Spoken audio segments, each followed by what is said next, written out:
What's going on, guys, and welcome back to another video. So today we have a very important video that we need to get to because there are many important updates that are happening. There are some big changes that are going on throughout the United States. One has to do with border security, another one has to do with oil supply, a third one has to do with the House speakership.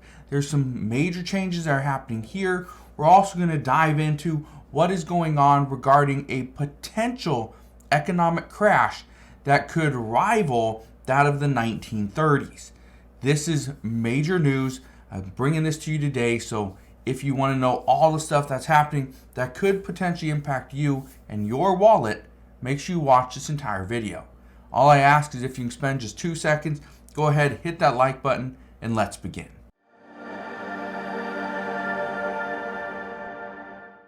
So when I woke up this morning, one of the biggest pieces of information that I saw was the Biden administration plans to add to the Trump border wall in Texas. This is coming from Bloomberg. It says Homeland Security announces new construction along the Rio Grande area is one of the busiest crossings for migrants from Mexico. Well, President Biden, when he was elected, said that he would not build another foot of the Trump border wall.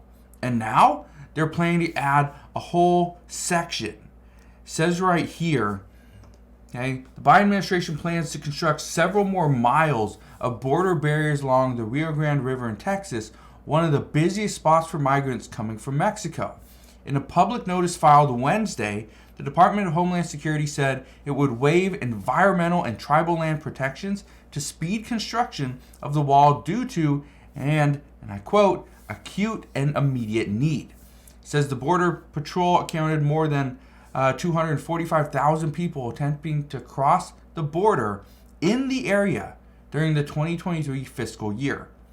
So in just that area, the Border Patrol encountered 245,000 people attempting to cross into the United States. That's the big reason why. But what's interesting about this is that now the Biden administration's agreeing to build several more miles. What happened? Why did they all of a sudden change their tune? Well, it's simple. That's what Republicans have been asking for, is stricter border policies. And if we can't get stricter border policies, because that has to go through Congress, and what we do know is Democrats are never going to vote for that, well, what do we do now? The simplest thing is President Biden doesn't need Congress's approval to start building more of the border wall. So essentially what he's doing is just kind of giving in to Republicans, giving Republicans some of what they want to ensure that President Biden gets what he wants. And again, that's why it's so important, because we are going to get a new speaker. And I will talk about that in just a moment. But there's another thing that is impacting your wallet. It's actually pretty big. Something that happened the other day when I saw gas prices rise by 15 cents. 15 cents in my area overnight. Well, it's because of this. This is an article from Bloomberg. It says the Keystone pipeline restarts at half capacity at 300,000 barrels a day. Well, why is it restarting, for one, and why is it going at half capacity? It's actually pretty simple. Let's get into the article. It says the Keystone crude pipeline, a vital artery transporting Canadian oil to markets in the U.S. and overseas, is operating at about half capacity Wednesday after being halted for maintenance work. That was the big one. It was halted for maintenance work. It says the line returned to service Tuesday night after being taken offline earlier in the same day, according to people with knowledge of the situation who asked not to be identified. It's currently transporting close to 300,000 barrels a day, about half of its capacity of nearly 600,000 barrels a day, the people said, citing data from Wood Mackenzie Ltd. Decreased power consumption was observed at the line Wednesday morning. Now, what you need to understand about this is that these pipelines, okay, whether it's a pipeline, a refinery, it doesn't matter. They have to go through routine maintenance. And when they go through routine maintenance, what happens is we see them shut down, which means oil prices are actually going to go up because supply is dropping. Demand stays high, supply goes down, that means prices go up. All right? Very, very important to understand that, because the expectation is we are going to see a lot more facilities go down for routine maintenance. They've been trying to stay open to keep gas prices down. The problem is they're going to start to see some issues. They're going to have certain equipment break down, which means the whole thing's going to have to go down for maintenance, and that's going to push gas prices up. So expect that come very soon. Now, here's where things get interesting. I want to talk about what is going on with the House of Representatives and potentially picking a new Speaker of the House. Well, here's a very interesting article. We're not going to read the whole thing, but I want to show you parts of it. It says House Speaker succession battle heats up. Jordan, Scalise, and Trump are in the mix. I talked about this the other day, where Representative Steve Scalise was going to be one of the front runners. We knew that. We were expecting that. That's what just happened today. These people have thrown their hat into the mix. Well, former President Donald Trump, he is being chosen by a couple other representatives. And get this, you do not need to be in the House of Representatives to be the Speaker of the House. Okay? So, former President Donald Trump could be selected as the Speaker of the House. But there's one thing that would hold him back. Okay? In order to be the Speaker of the House, one thing has to happen, and that is that you cannot have a felony. You cannot have a felony. Well, right now, former President Donald Trump is somewhat restricted because there are felony indictments that he's pretty much going through. So that's the problem there. There's 91 charges across 4 criminal cases for former President Donald Trump. So that's where he needs to be careful if he does get indicted and it is a felony, and I believe has to be for 2. You got to be sentenced to prison, and it can't be, if you are sentenced to 2 or more years, then you cannot be the Speaker of the House. So, interesting.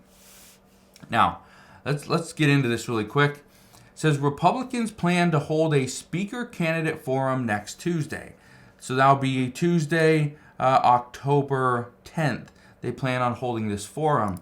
And then they want to do a vote the following day on Wednesday, October 11th. It says so far, Ohio Rep. Jim Jordan and Louisiana Representative Steve Scalise are front runners. The two men have very different pitches for their colleagues. So winning 218 votes in a caucus so bitterly divided with so little margin of error will be difficult for anyone. Now, I want to get to something, okay? Because what I want to address here, and one of the things you need to keep in mind is Representative Jim Jordan. He is actually one of the founding members of the House Freedom Caucus, okay, the conservatives. Now, I want to read you this statement that he wrote. Look at this. It says, we agreed at the beginning of the Congress that there are 3 fundamental things that the House must do. They must pass the bills that need to be passed. They need to do the oversight and rein in spending. Okay? So, Representative Jim Jordan, who again is one of the front runners, is saying that we need to do what we agreed on. Pass the bills that need to be passed. Do the oversight. Third one, rein in spending. Those 3 things. Well, when you look at what Representative Steve Scalise wrote, it's completely different. He says, I firmly believe this conference is a family. We must amend the deep wounds that exist within our conference and focus on our objectives. Okay? So what he is saying is we need to work together. We need to find a way to work together. Do bipartisan bills. Where Representative Jim Jordan is saying something completely different. He is pretty much saying he wants partisan issues. That's what he's going to put on the floor. Okay? And let me just read you this. This is from CNBC, says Representative Jim Jordan, he's known for his hard-charging partisan approach to oversight and his ubiquitous shirt sleeves. Jordan is eager to do battle with Democrats and the White House. Two completely different people. And so this is why I said it's going to be interesting what we see come out of this. And we knew what we had with Representative Kevin McCarthy, the former Speaker of the House. We knew what we had. We knew what he was going to do. He would work with President Biden, but he wasn't going to work with Democrats. Okay? I know that's weird, but he was going to work with President Biden. So this is what's so interesting about all this is now we have no clue what's going to come about. Are we going to get Republicans pushing a partisan bill down the throat of Democrats? And if they do, it's going to have spending cuts. We know that. That is going to be there. And this is why some are saying that ousting House Speaker Kevin McCarthy at this time, it raises the chances of a government shutdown. Because it does. It's not going to be an easy task.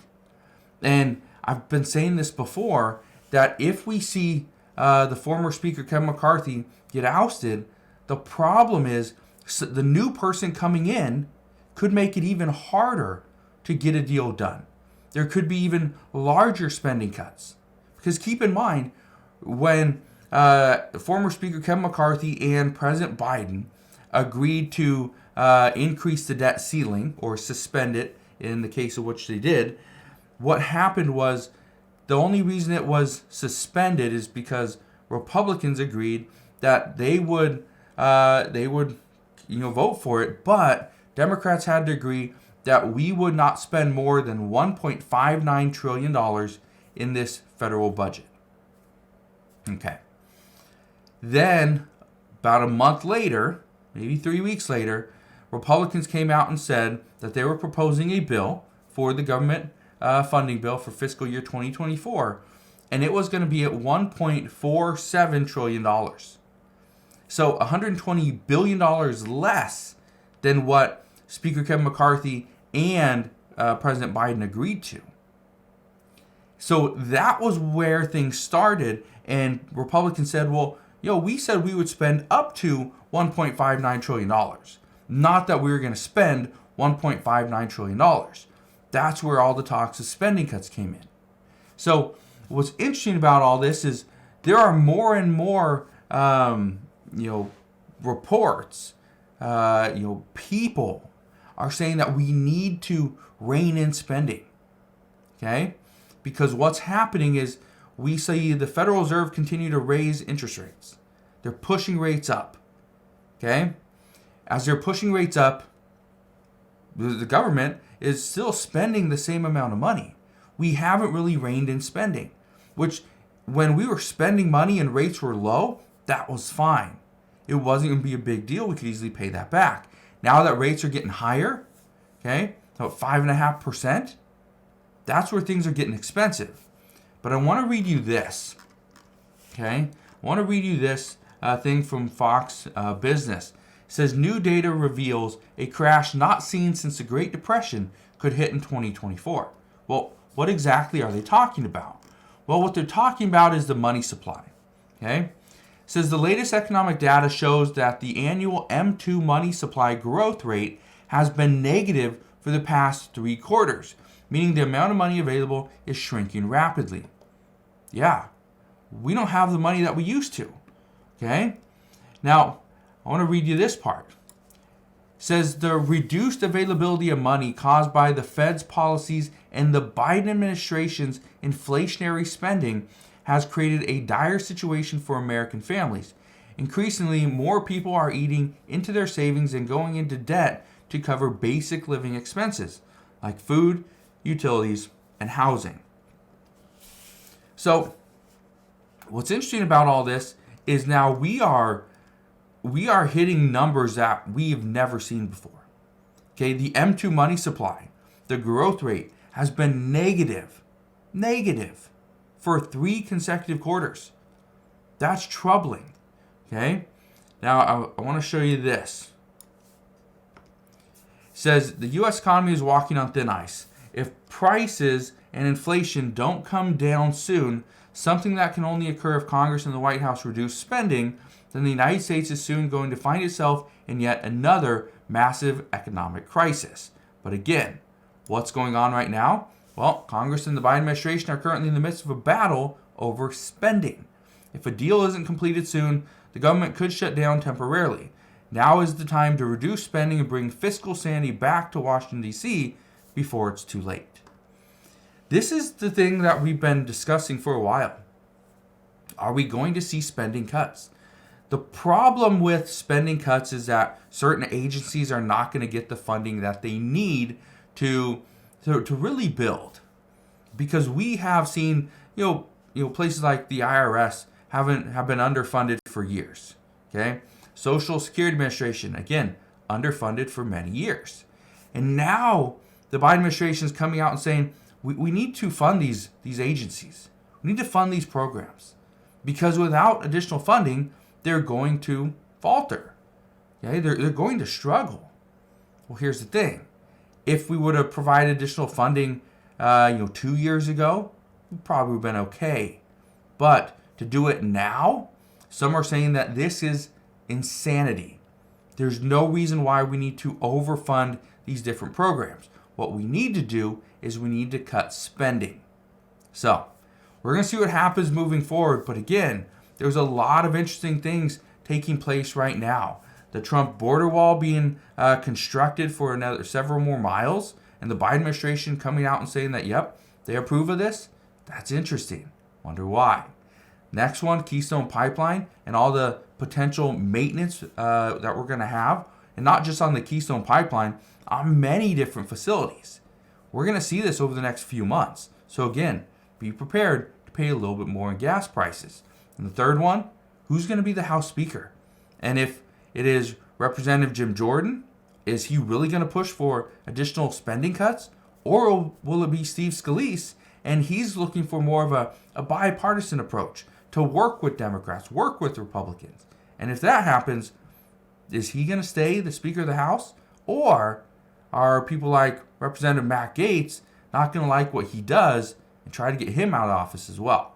Well, we'll find out very soon. But as always, as I know more, I promise I'll come back on and share all the latest news and updates. All I ask, again, spend 2 seconds, hit that like button, also click that subscribe button, and I will see you guys on the next one.